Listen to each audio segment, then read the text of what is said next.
Good morning, students of class 7th.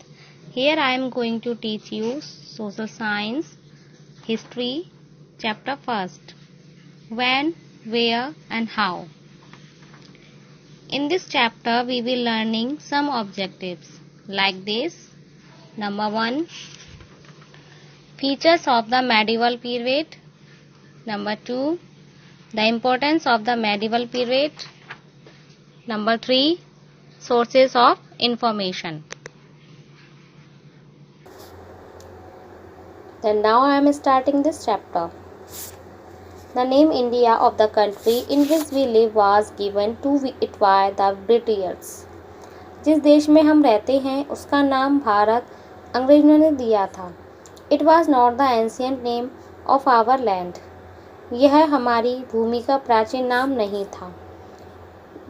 In very ancient times of countries were called the Jambudvip, a name referred to in the Buddhist works. बहुत प्राचीन काल में हमारे देश को जम्बूद्वीप कहा जाता था, जो बौद्ध कार्यों के नाम से भी प्रसिद्ध था. The terms implied to indicate the territorial boundaries of the country, which include the present Afghanistan, Pakistan, Nepal, Bhutan, Bangladesh and Sri Lanka beside India. यह शब्द क्षेत्र के या देश के क्षेत्रीय सीमा को इंगित करने के लिए निहित है, जिसमें भारत के अलावा वर्तमान अफगानिस्तान, पाकिस्तान, नेपाल, भूटान, बांग्लादेश और श्रीलंका शामिल थे. The Puranas mentions the terms Bharatvarsha और the land of Bharat, a hero of the Vedic age who fought many tribal wars and built an empire of himself. पुराणों में भारतवर्ष या भारत की भूमि का उल्लेख है, जो वैदिक युग के एक नायक थे जिन्होंने कई आदिवासी युद्ध लड़े और अपने लिए एक साम्राज्य बनाया. Thus Bharatvarsh was defined as a country that lies to the south of the snowy mountains of the Himalaya and to the north of the Indian Ocean. इस प्रकार भारतवर्ष को हिमालय के बर्फीली पहाड़ों के दक्षिण और हिंद महासागर के उत्तर में स्थित देश के रूप में परिभाषित किया गया था. If you look at a map of India, यदि आप भारतवर्ष के नक्शे को देखें तो you will notice that the river Indus और Sindhu and its 5 tributaries forms the western frontiers of India. तो आप देखेंगे कि सिंधु नदी और उनकी 5 सहायक नदियों ने भारत के पश्चिमी सीमा का गठन किया था. Sindhu was a name which could not be pronounced correctly by people who invaded or visited India from northwest. Example, the Iranians, Afghans, Turks, Mughals, etc. In their language, the as become h. Sindhu एक ऐसा नाम था जिसे उत्तर पश्चिम में भारत में आक्रमण या यात्रा करने वाले लोगों का सही ढंग से उच्चारण नहीं किया जाता था, जैसे ईरानी, अफगान, तुर्क, मुगल आदि अपनी भाषा में स बनते हैं. So instead of Sindhu, they pronounce the river's name as Hindu, and here the name of Hindustan, the land of the river Hindu.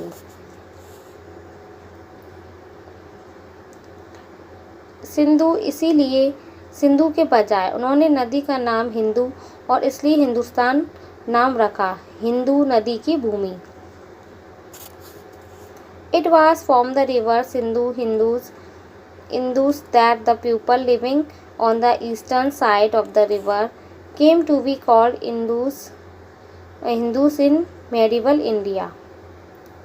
यह सिंधु से था कि नदी के पूर्वी किनारे पर रहने वाले लोग मध्यकालीन भारत में हिंदू कहलाते थे. The terms Hind and Hindustan were in use in Persian and Arabic after the Islamic conquests of the 11th century. 11वीं शताब्दी की इस्लामी विजय के बाद हिंद और हिंदुस्तान फारसी और अरबी भाषा में उपयोग में थे। Thereafter, rulers of Delhi Sultanate and the Mughals began to call their Indian empires by the name of Hindustan. तत्पश्चात दिल्ली सल्तनत के शासकों और मुगलों ने अपने भारतीय साम्राज्य को हिंदुस्तान के नाम से पुकारना शुरू किया था। The terms came to be used for the regions of the India between the rivers Indus and Brahmaputra and the Himalayas and Vindhyan mountains ranges. India's present name is also derived from the name Indus. यह शब्द भारत के सिंधु और ब्रह्मपुत्र और हिमालय और विंध्य पर्वत श्रृंखलाओं के बीच के क्षेत्र के लिए इस्तेमाल किए जाने लगा। भारत का वर्तमान नाम भी सिंधु नाम से लिया गया है। द मेडिवल पीरियड, मध्य युगीन काल। The medieval period is the period in between the ancient and modern period. मध्यकाल प्राचीन और आधुनिक काल के बीच का काल है। The 8th century saw many changes in political, economic, social and cultural life of the people of India.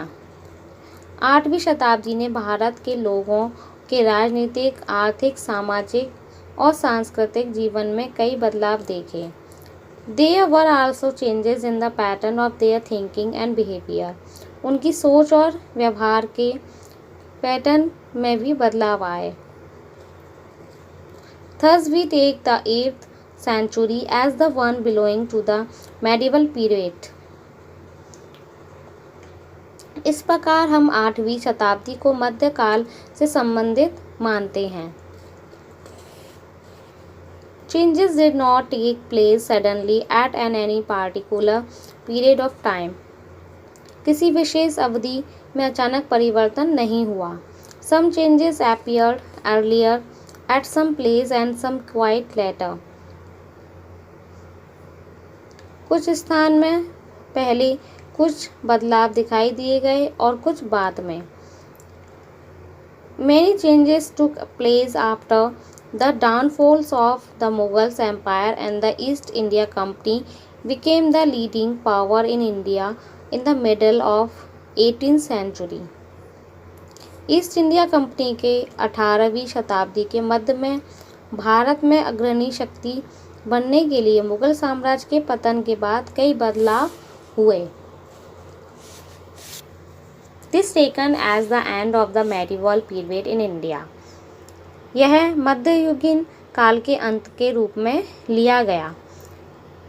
Thus, the medieval period lasted for about 1000 years from 8th centuries to the 18th centuries or between 700 and 1750 AD.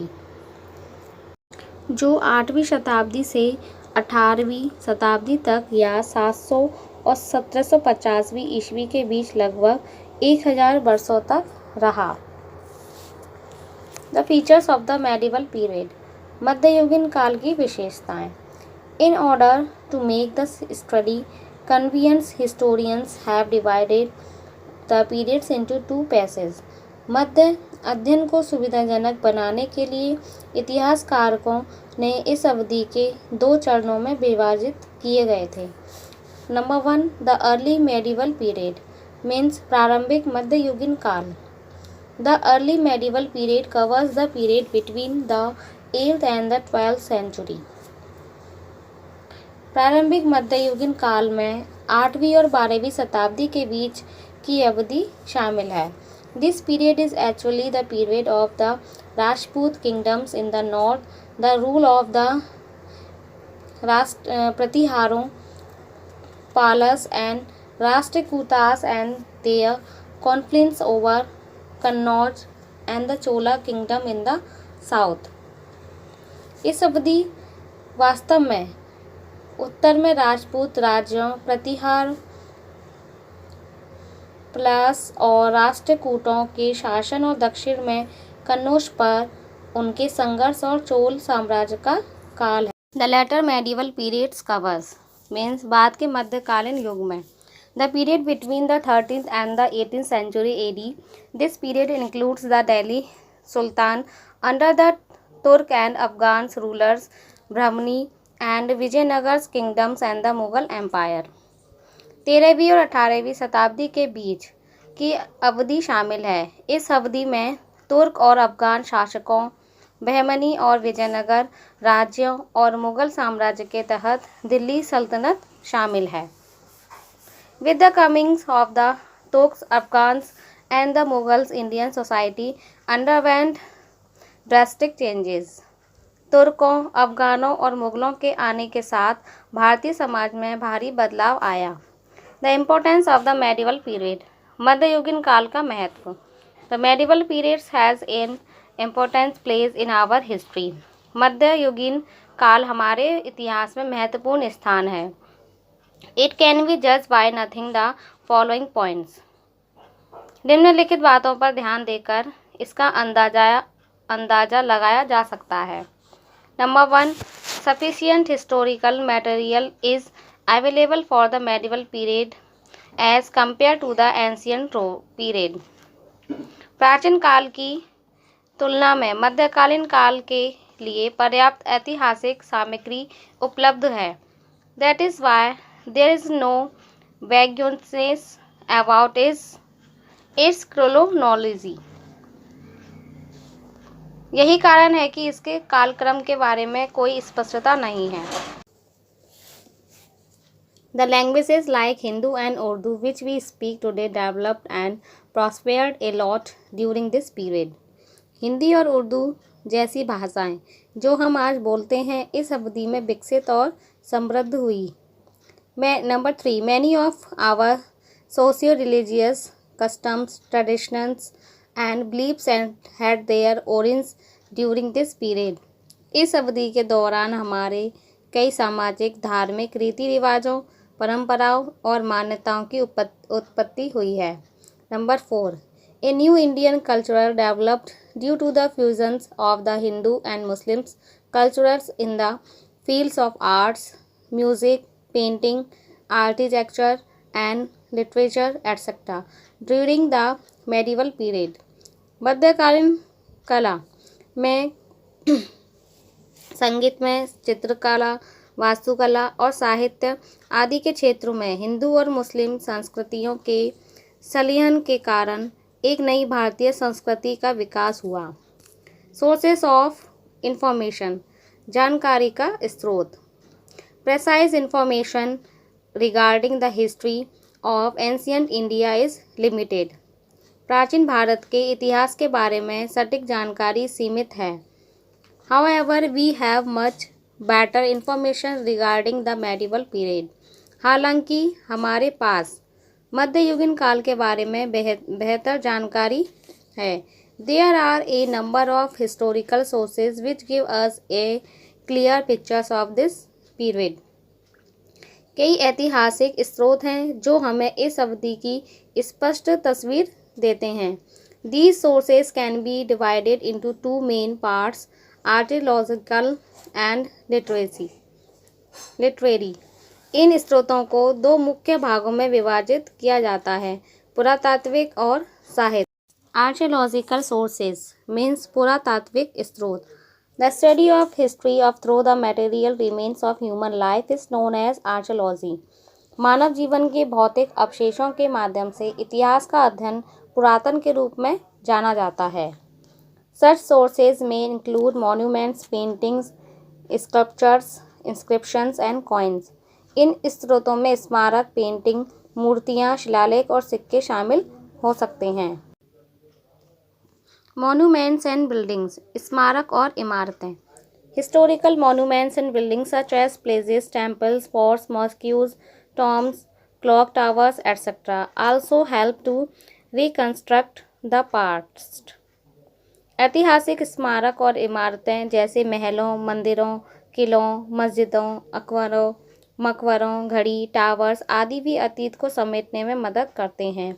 These buildings reveals the architectural styles and the cultural influences of the period.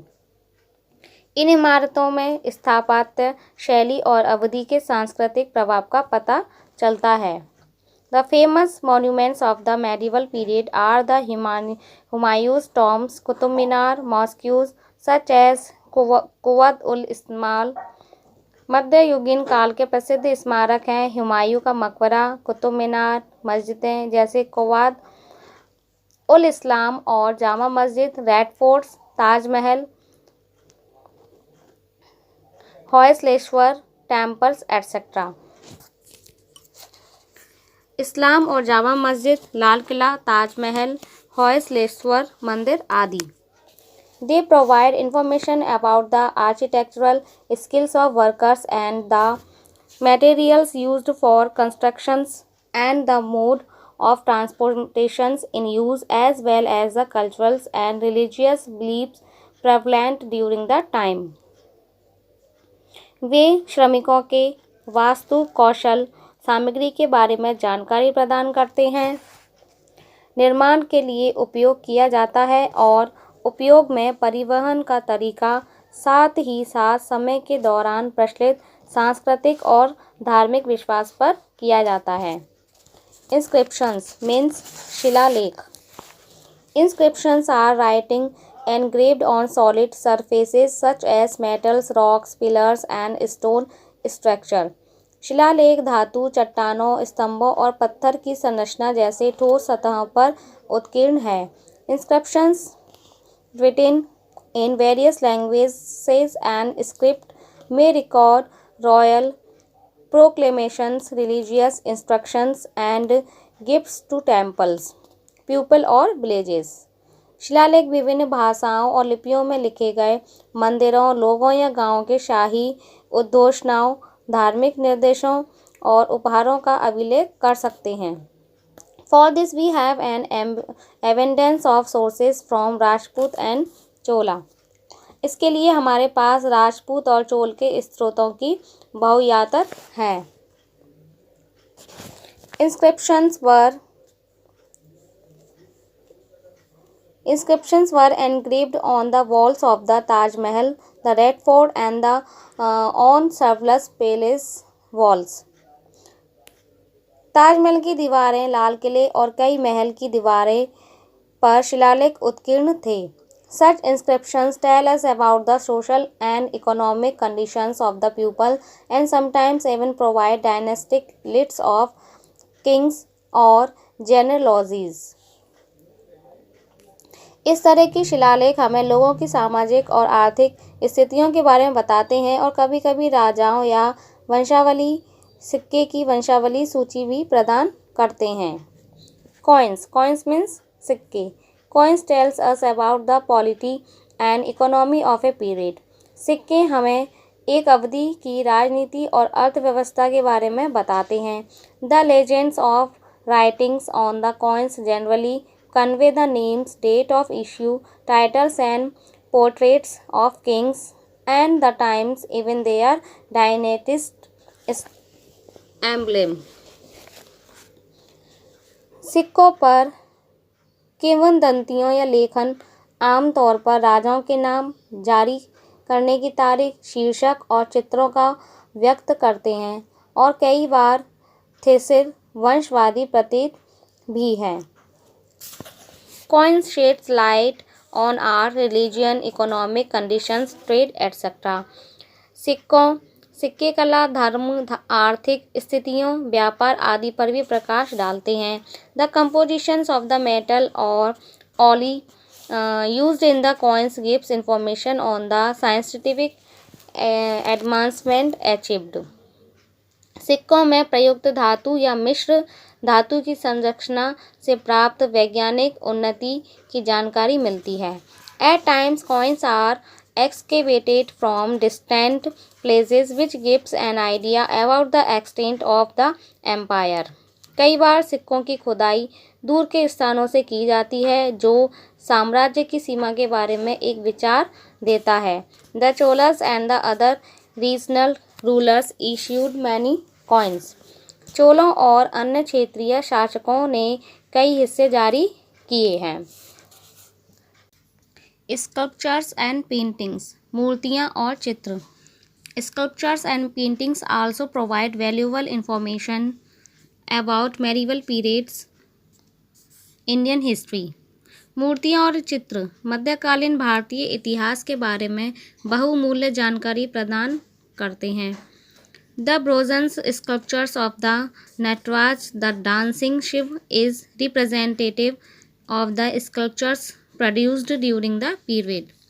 Nataraj की कांस्य मूर्तिकला नृत्य करते हुए शिव काल के दौरान निर्मित मूर्तिकला का प्रतिनिधि है। The sculptures were made of bronze wood of stones and depicted figures of gods and goddess, queens and kings। मूर्तियाँ कांस्य, लकड़ी या पत्थर और देवी देवताओं, रानियों और राजाओं को चित्रित आकृतियों से बनी थी। The paintings reflected themes of religions, forest life, court scenes, mythological stories, lifestyles of the people and food habits of the times। चित्रों में धर्म, वन जीवन, अदालत के दृश्य, पौराणिक कथाएं, लोगों का जीवन शैली और समय के भोजन की आदतों को दर्शाया गया है।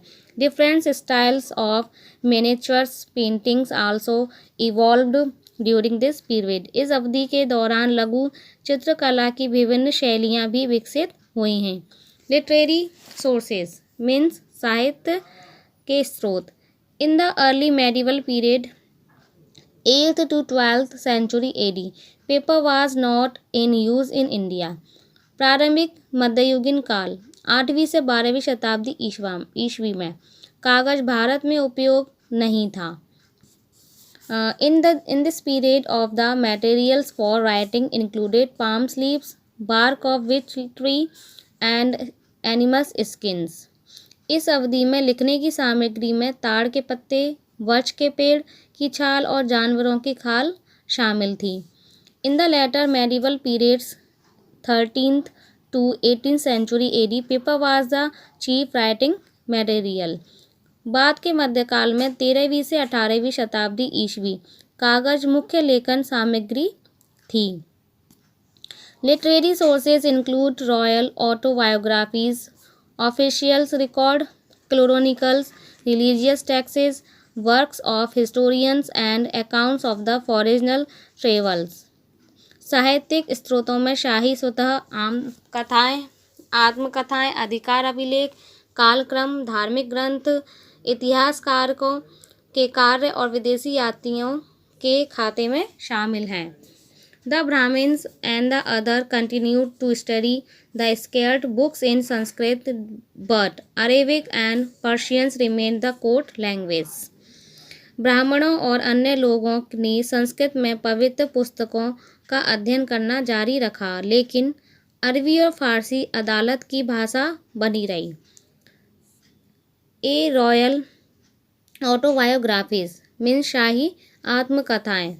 Firoz Shah Tughlaq wrote his autobiography called Futuha e Firoz Shahi. Firoz Shah Tughlaq ने अपनी आत्मकथा लिखी जिसे फुतुहा ए फिरोज शाही कहा जाता है। Babur wrote his memories called Tuzuk i Baburi in Turkish. Babur ने तुर्की में तुजेक ए बाबरी नामक अपने स्मरण लिखे। It is an authentic sources of information for this period. यह इस अवधि के लिए जानकारी का एक प्रामाणिक स्रोत है। ऑफिशियल रिकॉर्ड्स मीन्स आधिकारिक अभिलेख। Amber Rajput chiefs preserved many documents including their correspondence with the Mughal rulers, royal proclamations and reports regarding the administrations of their estates। अंबर राजपूत प्रमुखों ने मुगल शासकों के साथ उनके पत्राचार, शाही उद्घोषणाओं और उनके संपदा के प्रशासन के बारे में अभिलेख सहित कई दस्तावेजों को संरक्षित किया। सी क्रॉनिकल्स मीन्स इतिहास। Ziauddin Barani was a 14th century chronicle. Ziauddin Barani 14वीं शताब्दी का इतिहास लेखक था। He wrote a chronicle which begins with the accessions of the Balban and comes down to the early years of Firoz Tughlaq. उन्होंने एक इतिहास लिखा जो बलबन के परिग्रहण से शुरू होता है और फिरोज तुगलक के शुरुआती वर्षों तक आता है। Abdul Fazi wrote N.A. Akbari, which gives a detailed account of administrative system of the great Mughal Emperor Akbar. Abdul फाजी ने N.A. अकबरी लिखी जो महान मुगल सम्राट अकबर की प्रशासनिक व्यवस्था का विस्तृत विवरण देता है। Literary works like Raja Tarangini by Kalha and the epic Prithviraj Raso by Chand Bardai are work of great historical importance. These works throw light on early medieval India. कल्हड़ द्वारा राजा तरंगिनी जैसी साहित्यिक रचनाएं और चंद बरदाई द्वारा महाकाव्य पृथ्वीराज रासो बड़े ऐतिहासिक महत्व के कार्य हैं। ये कार्य प्रारंभिक मध्ययुगीन भारत पर प्रकाश डालते हैं। D accounts of foreigner travels means विदेशी यात्रियों के खाते। इंडिया अटेज the attentions of many foreigner travellers. Bharat ने कई विदेशी यात्रियों का ध्यान आकर्षित किया। Marco Polo of Venice visited India in 13th century. Venice के मार्को पोलो ने 13वीं शताब्दी में भारत का दौरा किया। He left in interesting accounts of the southern Pandya kingdom. उन्होंने दक्षिणी पांड्य साम्राज्य का एक दिलचस्प लेख छोड़ा। ही आल्सो विजिटेड वारंगल। उन्होंने वारंगल का भी दौरा किया। He spoke highly of the merchants of Gujarat. उन्होंने गुजरात के व्यापारियों की अत्यधिक बात की। Ibn Battuta was a native of Marco and visited India during Muhammad bin Tughlaq's reign. Ibn Battuta Morocco का निवासी था और मोहम्मद बिन तुगलक के शासनकाल के दौरान भारत आया था। Niccolo Conti an Italian traveler who visited India in 1420 speaks highly of the Hindu kingdom of Vijayanagar. एक इतालवी यात्री निकोलो कॉन्टी जिसने 1420 में भारत का दौरा किया था विजयनगर के हिंदू राज्य के बारे में बात किया था। Archives are places where hold manuscripts documents and records are stores. अभिलेखागार वे स्थान है जहाँ पुरानी पांडुलिपियाँ दस्तावेज और अभिलेख संग्रहित हैं। केस स्टडी मैं आपको बताने जा रही हूँ। Many styles of the miniatures paintings evolve during the medieval periods of Indian history.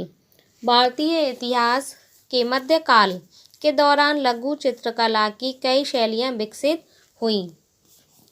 Apart from being dependent paintings they also formed part of illustrations. Example the Hamzanama a vastly illustrated manuscript commissioned by Emperor Akbar around the year 1562। स्वतंत्र चित्रों के अलावा उन्होंने चित्रण का हिस्सा भी बनाया अर्थात हमजानवा एक विशाल सचित्र पांडुलिपि जो वर्ष 1562 के आसपास सम्राट अकबर द्वारा बनाई गई थी। The subjects of the miniatures paintings are mostly religious and literary in nature। लघु चित्रों के विषय अधिकतर धार्मिक और साहित्यिक होते हैं। Natural colors were used in the paintings of king। राजाओं के चित्रों में प्राकृतिक रंगों का इस्तेमाल किया जाता था। Countries of the kings राजाओं के चित्र। Wealthy businessmen and religious leaders encouraged the productions of miniatures paintings। राजाओं के चित्रों में प्राकृतिक रंगों का इस्तेमाल किया जाता था। राजाओं के धनी व्यापारी और धार्मिक नेताओं ने लघु चित्रों के उत्पादन को प्रोत्साहित किया। Arabia means Arab. Islam was founded by Prophet Muhammad early in the 7th century। 7वीं शताब्दी की शुरुआत में पैगंबर मोहम्मद द्वारा इस्लाम की स्थापना की गई थी। His successors were known as Caliphs and Caliphas. Muhammad was succeeded by Abu Bakr in 632 AD. उनके उत्तराधिकारी खलीफा या खलीफा के रूप में जाने जाते थे। 632 ईस्वी में मोहम्मद को अबू बकर द्वारा सफल किया गया था। The Arabs became united under his leadership. उनके नेतृत्व में अरब एकजुट हो गए। अबू बकर and his successors conquered large parts of Western Asia, Syria, Jordan, Iraq, Turkey, Persia, as well as Egypt and whole of North Africa.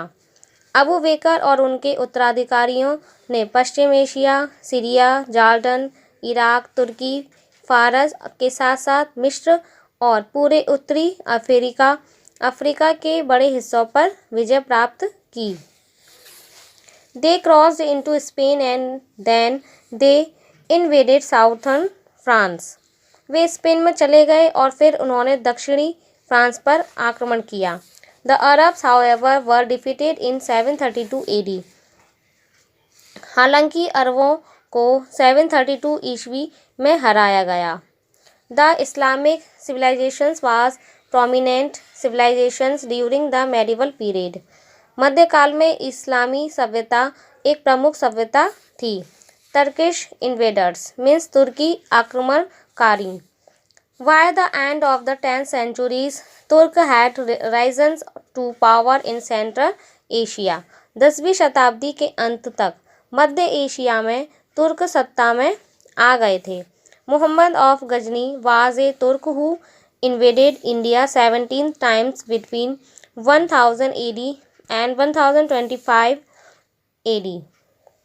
Ghazni का मोहम्मद एक तुर्क था जिसने 1000 ईस्वी से 1025 ईस्वी के बीच 17 बार भारत पर आक्रमण किया।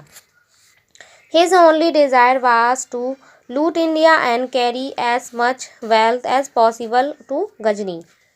उनकी एकमात्र इच्छा भारत को लूटने और गजनी को अधिक से अधिक धन ले जाने की थी। Then another sultan called Muhammad Gauri attacked India.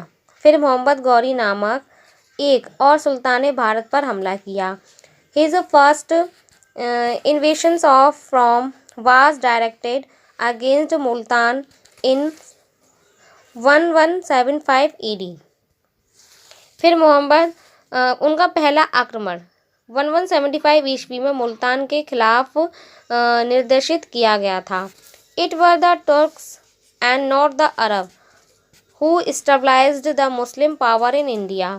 यह तुर्क और अरब नहीं थे जिन्होंने भारत में मुस्लिम सत्ता की स्थापना की। The medieval Europe means मध्यकालीन Europe. Emperor Charlemagne ruled from 771 AD to 814 AD.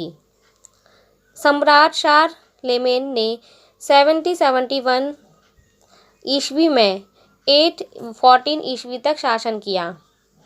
He built up a vast empire which included the countries now known as France, Belgium and parts of Germany and Italy. उन्होंने एक विशाल साम्राज्य का निर्माण किया जिसमें अब France, Belgium और Germany और इटली के कुछ हिस्सों के रूप में जाने वाले देश भी शामिल हुए थे।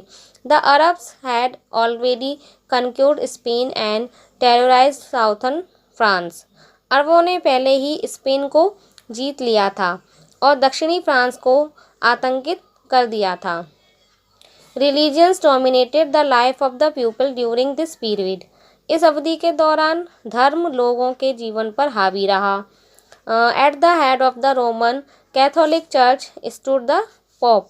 रोमन कैथोलिक चर्च के सिर पर पोप खड़ा था। All other bishops were regarded as the representatives of the Pope himself. The church possessed much land and wealth. अन्य सभी बिशपों और स्वयं पोप के प्रतिनिधि के रूप में माना जाता था। चर्च के पास बहुत जमीन और धन था। In 1076 AD, the holy city of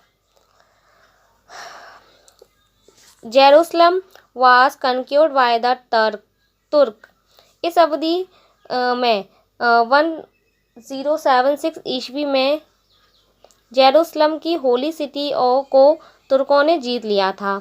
the pope urged the rulers and people of Europe to rescue the holy city. Pope ने पवित्र शहर को बचाने के लिए यूरोप के शासकों और लोगों से आग्रह किया। Thus began the crusades holy wars in 1096 AD। इस प्रकार 1096 ईस्वी में धर्म युद्ध मीन्स पवित्र युद्ध शुरू हुआ। Thank you. This chapter is complete.